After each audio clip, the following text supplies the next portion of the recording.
Hello, you're through to Liberated Voices with your host, myself, Hussein Abudar Ali Diakivis. And myself, Intia Fatima Merchant.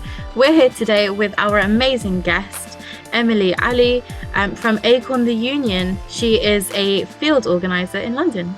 Welcome. Thank you, Fatma and Hussein. It's lovely to be here with you guys.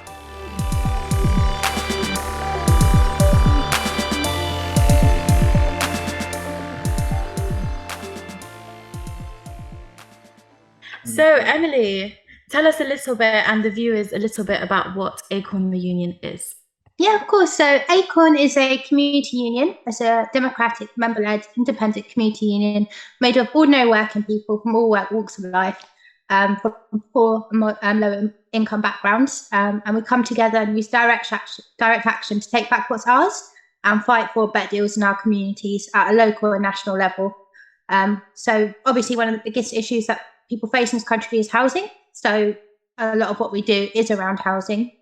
From eviction resistances, we won an eviction resistance in Southwark just this week by getting the whole community out, putting on the pressure and keeping people safe in their homes, to getting disrepairs of like broken boilers and things like that, to even landlord harassment. But we also do other things too, like just in London, we've got lights in one of the most dangerous parks.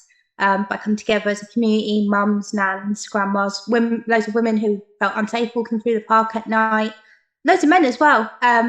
We marched on the council, made some noise and got lighting in the park. And then nationally, we've just won the Renters Reform Bill, which they're sort of taking time to implement, but that will mean huge changes, positive changes for renters. And we're also part of the Enough is Enough campaign, which is standing shoulder to shoulder with major trade unions, calling and fighting for a tax on the rich, decent homes for all, an end to food poverty, slash gas and electric prices, so basically not having ordinary working people not having to pay for the cost of living scandal, which we didn't cause. So yeah, that's the kind of things that we do. I think that's all brilliant work, and you can just tell from your voice you're so enthusiastic about it. And it's all these things that are so important for us as a community to come together and make some noise about. So Emily, tell us a little bit about yourself, if you don't mind. How did you get into the whole volunteering scene? So I'm one of the organisers with Acorn, and I was just really impressed with everything that Acorn was doing. So they brought the buses under public control in Manchester, from getting landlord licensing, so all landlords have to be licensed in major cities across the UK, and getting banks as well to stop discriminating against people on benefits. But it was the way they did it, sort of engaging everyone in the community. So it wasn't just the usual sort of activisty types, but just ordinary working people and people on benefits, or people in and out of work, of course, self-employed or part-time employed, who weren't earning much, who'd never been involved in anything before, starting to realise their power as when they came to come together, and that strengthened unity and strengthened numbers. I just found it really beautiful, and seeing that change in people and seeing the way the communities change as well. So you mentioned the campaign to get the lights in the park. I assume that was the one in Markfield Park. I remember doing something. Oh no, it was it's Downhills Park. Oh, Downhills Park. Oh, okay. I just wondered, how would that campaign have gone about? How do you decide? What's the process? And then what's the sort of action that you take afterwards? Yeah, so because we're democratic, every member gets a vote and every member gets a say. And we're organised in local groups up and down the country, as well as city-wide groups. So the local group in Tottenham, all came together. There was a choice of three of the top biggest issues. Obviously, it was middle of winter, and it was quite an easily winnable campaign. And it was a really pressing one because the park is massive and everyone has to either go all the way around it in the middle of winter or cut through it, which is terrifying. So that's the one that everyone voted on and got the majority of the votes, and that's the one we took action on. So when we look at taking action, we look at campaigns that are easily winnable. So we can't just solve the housing crisis immediately. How can we break it down? So we choose things that are easily winnable, that we're in a time frame, and with the amount of power behind us that we do have, like the amount of leverage. So that's usually strength in numbers. How many members do we have locally? Do we have the press on board? Is this issue widely felt? Things like that. So yeah. That's amazing. It sounds like you guys do have quite a lot of support. So, for example, for this, was this park in Tottenham? Yeah, that was a park in Tottenham, yeah. So how many people had to come out for there to be any action taken by the authorities? Well, I can't remember how many turned out on the day, but there was a big group of us, including parents and children there, because obviously that is something that affects like parents as well, because the park opens out, like the school opens out into the park, so the teachers themselves are really concerned letting the children out at like 3 p.m. in like middle of winter. It's not exactly like something teachers want either. So like loads of parents, our members who are parents, were on board.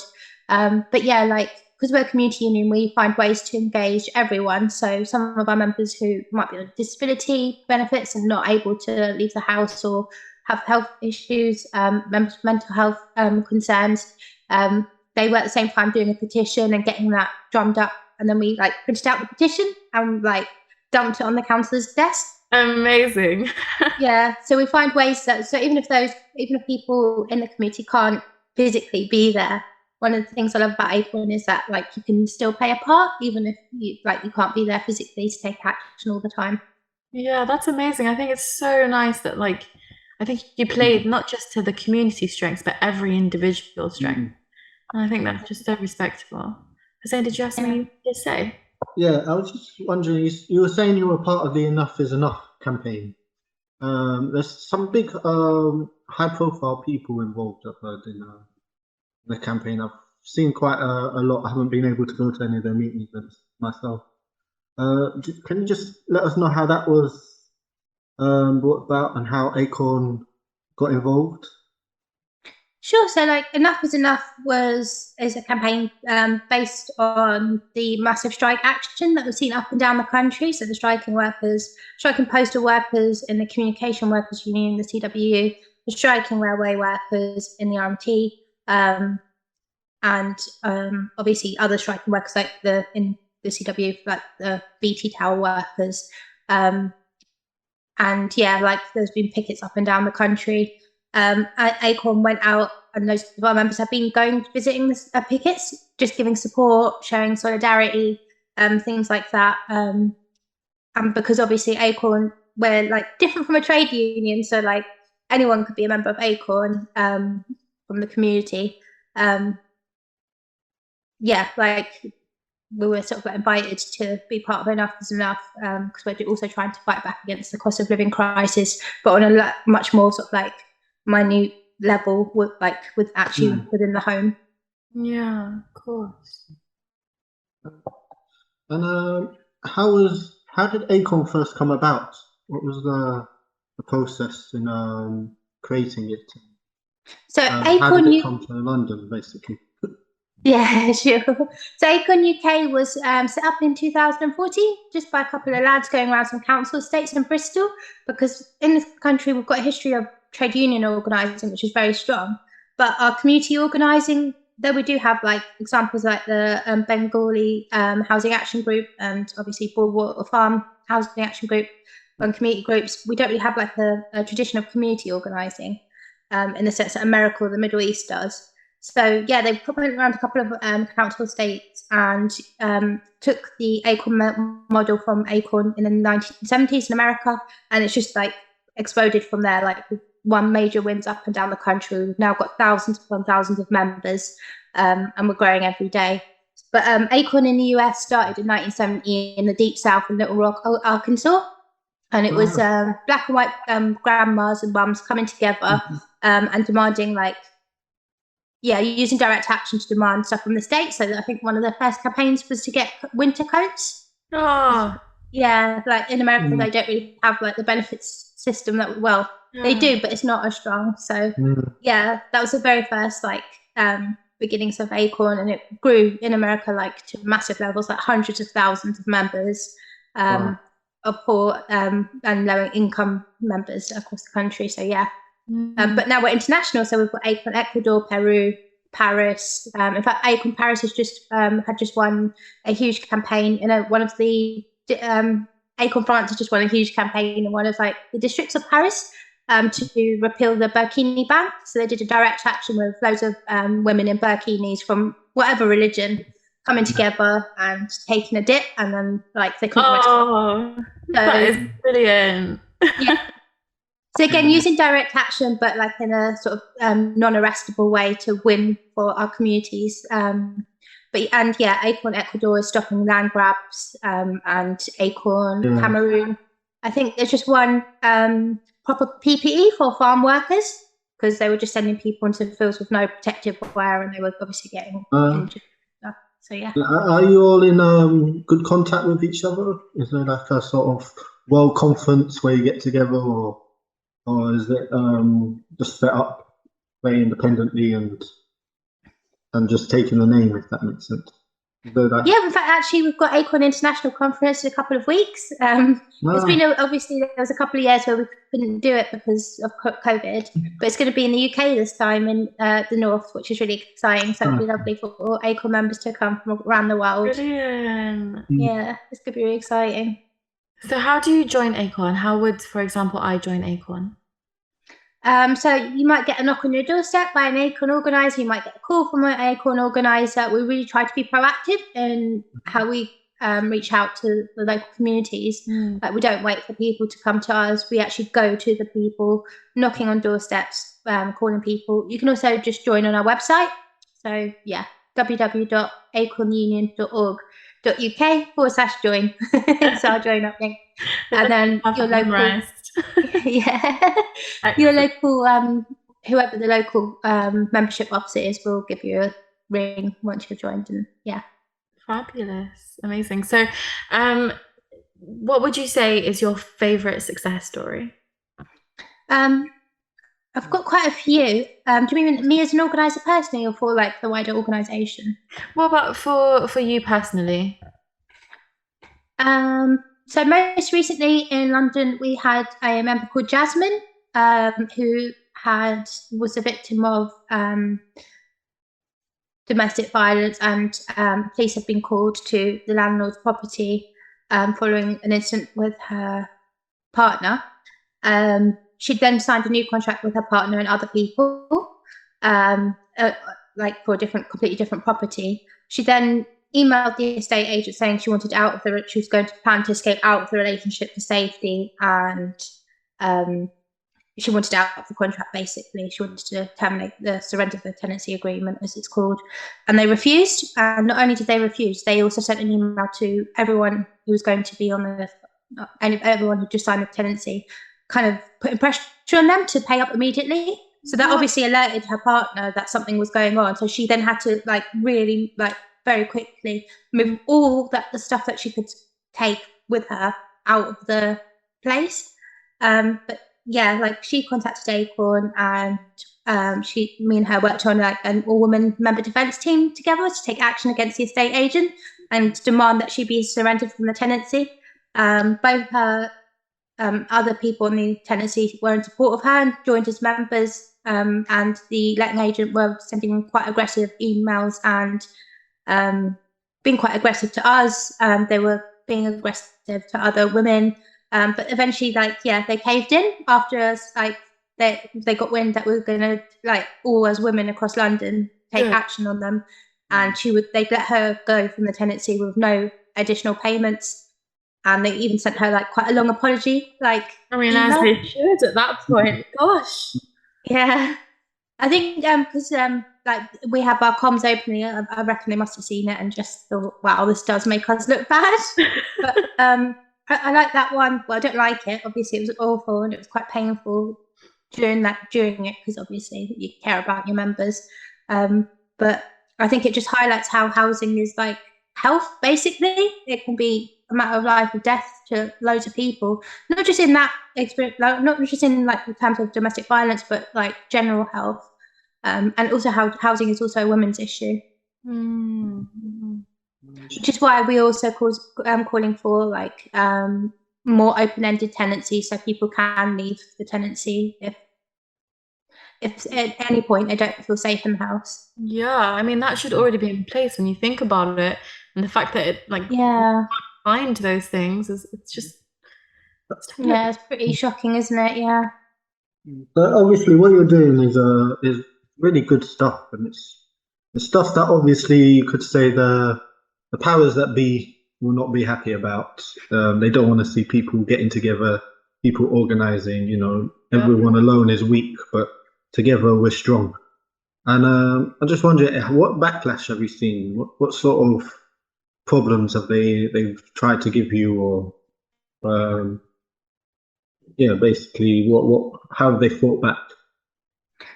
Well, we were always getting threats of legal action from estate agents and stuff, and landlords. But that is the reason why we are member funded, because we can only rely on ourselves. If we start relying on the state to fund us, we'll find the rug pulled out from us very quickly. So that's why every member just gives them what they can. This also gives us protection, generally united together. The usual backlash, might have a councillor bad mouthing us and stuff or stuff like that. But I mean, we're stronger together, right? So whatever they throw at us, we're pretty solid and we can take it. Absolutely. I mean, what's the worst they can do anyway, right?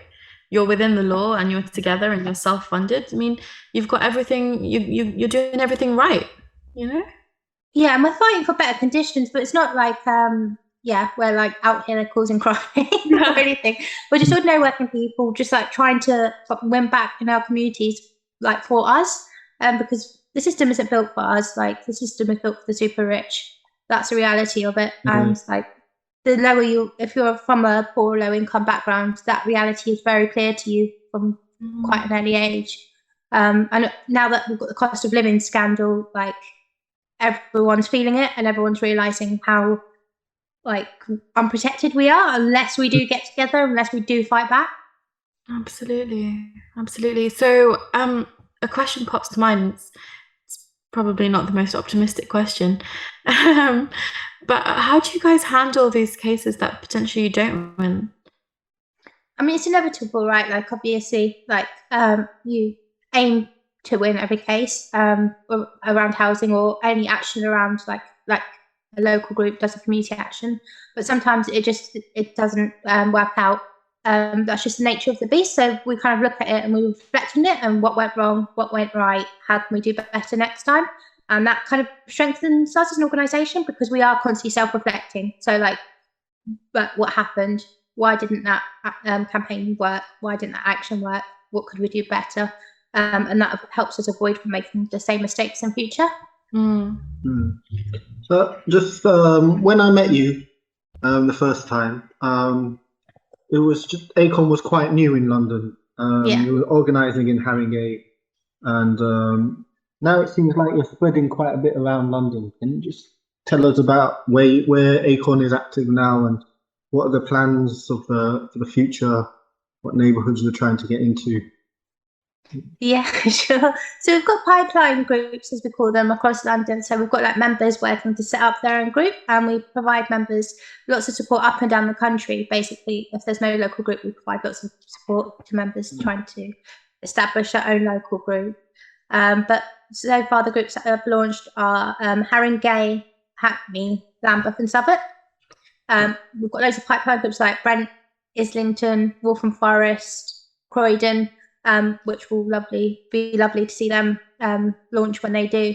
We've got members all across London basically, and if part of the London Facebook page that we have and stuff, we try and engage all members across London as possible to come to enough rallies and things like that. So yeah, if you're in an area that doesn't have a group, definitely get in touch and we'll help you set up your own one.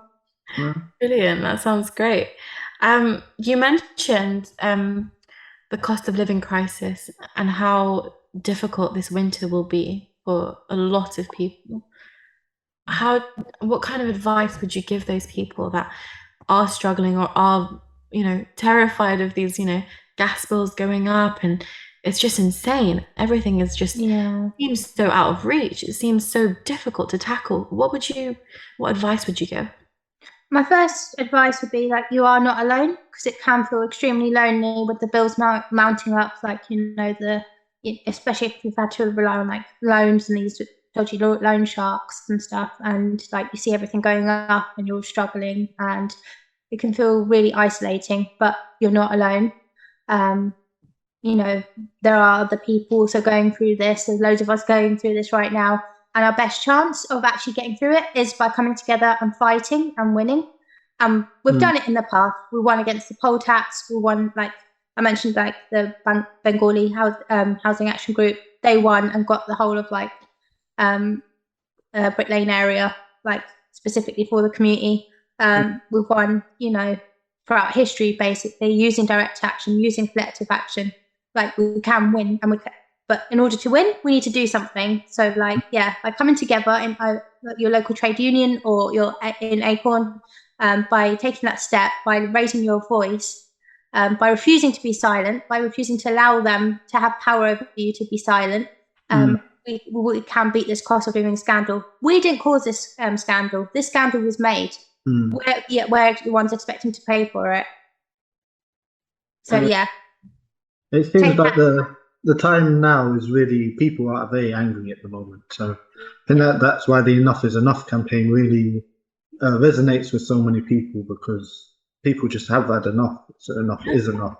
And it doesn't seem like, at least when you had Jeremy Corbyn in charge of the Labour Party, people saw there was a political way out. Now it's the only way they can see it is the grassroots, straight to the bottom of fighting from that angle.